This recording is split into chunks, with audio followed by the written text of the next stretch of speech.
Breaking news coming in from Howrah in West Bengal. Total 70 people have been arrested in connection with yesterday's violence in different parts of the city over the Prophet remark controversy. Meanwhile, fresh clash between the police and a group of protesters has been reported in Howrah. Let's go across to Adrija joining us for more on this. Adrija, what's the situation there in Howrah right now?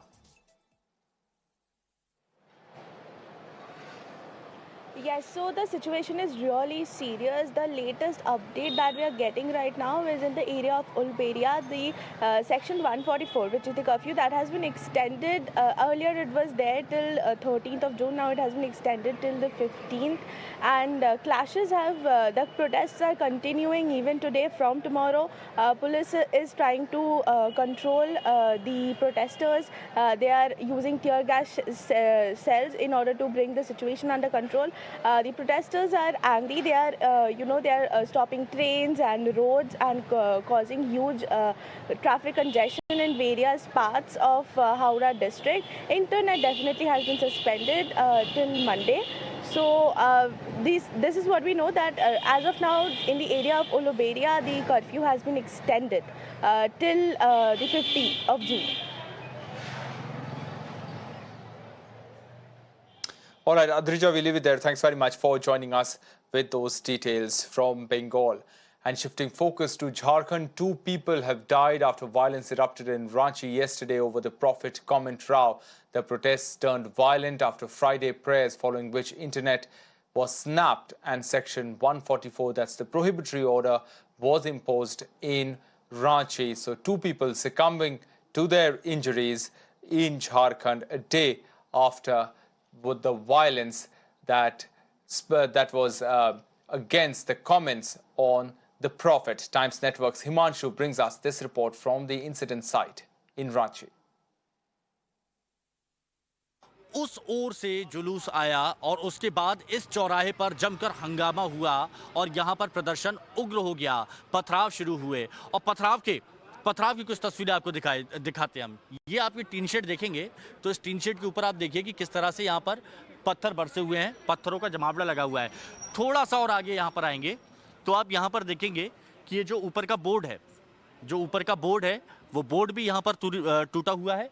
इसके साथ ही ये खिड़की आप देखेंगे तो ये शीशे भी यहाँ पर पूरी तरह से टूटे हुए हैं और इसके ऊपर सब जगह आप देखेंगे तो यहाँ पथराव किया गया है। बड़े बड़े पत्थर यहाँ पर आप देखेंगे, बड़े बड़े पत्थर, छोटे मोटे पत्थरों की बात यहाँ पर नहीं की जा रही है। बड़े बड़े पत्थर यहाँ पर रखे गए थे। लेकिन कल हुआ क्या था, तो उसके लिए हमारे सहयोगी सोहन यहाँ पर हमारे साथ में मौजूद हैं। सोहन, जरा बताइए कि कल अचानक से माहौल कैसे बिगड़ गया और हालात ऐसे कैसे हो गए? देखिए, बगल में मस्जिद है और मस्जिद में कल नमाज अदा की जा रही थी और वहाँ से लोग अचानक, जो मुस्लिम समुदाय के लोग हैं, वो इस सड़क की ओर बढ़ने लगे। जब वो लोग बढ़ रहे थे तो रांची पुलिस ने उन्हें रोकने की कोशिश की कि आपका परमिशन नहीं है प्रोटेस्ट करने का, आपका परमिशन नहीं, आपने परमिशन नहीं लिया, हम आपको आगे नहीं जाने देंगे। लेकिन वो जबरन ये कह सकते हैं कि भीड़ आई थी और उसके बाद माहौल बिगड़ा। हाँ, जो भीड़ आई थी और काफ़ी संख्या में लोग थे। मतलब नॉर्मली जितने लोग नमाज अदा करते हैं उससे ज़्यादा की संख्या में लोग थे और उस भीड़ को पुलिस ने रोकने का प्रयास किया था कि आगे आपको नहीं जाना है, लेकिन वो नहीं माने और नारेबाजी करने लगे और नारेबाजी करते हुए आगे बढ़ने लगे। अचानक फिर पुलिस पर पथराव शुरू हो जाता है और पुलिस पर पथराव चारों तरफ से होता है। पुलिस को समझ में नहीं आया कि पथराव किधर से हो रहा है। जो बिल्डिंग है, जो लोग हैं, और चारों तरफ से पथराव होता है। जब यहाँ से लोग क्रॉस किए, जो मंदिर है, इस मंदिर पर भी पथराव होता है। मंदिर के पीछे जो ठेला था, उस ठेला में आग लगा दिया गया। मंदिर में जो पुजारी थे वो किसी तरह जान बचा के ऊपर की फ्लोर पे गए हैं और ऊपर की फ्लोर पे जाके छुपे हुए हैं।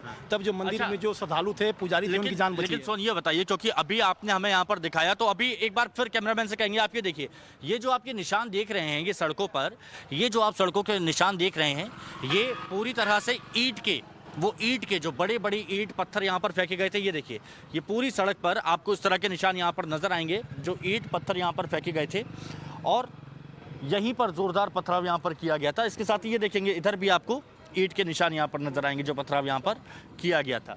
ये तस्वीर हम यहाँ पर आपको दिखा रहे हैं। अच्छा सोन, ये बताइए कि क्या अचानक से ये सब कुछ हो गया या पहले से इसकी तैयारी चल रही थी कि 2 ट्रॉली ईंट भर के आ रहे, कुछ लोग बोल रहे 3 ट्रॉली ईंट थी? देखिए, अचानक नहीं हो सकता, हम नहीं मान सकते हैं और पुलिस भी मान रही है कि अचानक ये नहीं है। मुख्यमंत्री भी कह रहे हैं कि ये साजिश है।